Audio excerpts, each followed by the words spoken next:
dito.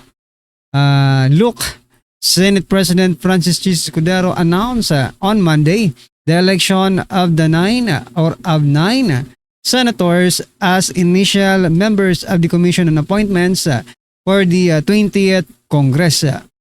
Elected were Senator Ronald Bato de la Rosa, J.B. Ejercito, Jinggoy Estrada, Bongo Rodante Marcoleta, Senator Ay Marcos, Rafi Tulfo, Joel Villanueva, and Mark Villara, sabi po yan ni Escudero. And the remaining members will be elected before the weekends. Yan mga kabayan.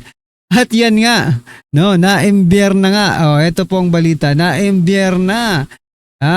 At tinutulan ang komposisyon ng Commission on Appointments ni Soto. Nako, si Soto. Pumiyok mga kabayan dito po sa naging desisyon ng Senate na kung saan wala man lang nakapasok sa kanila.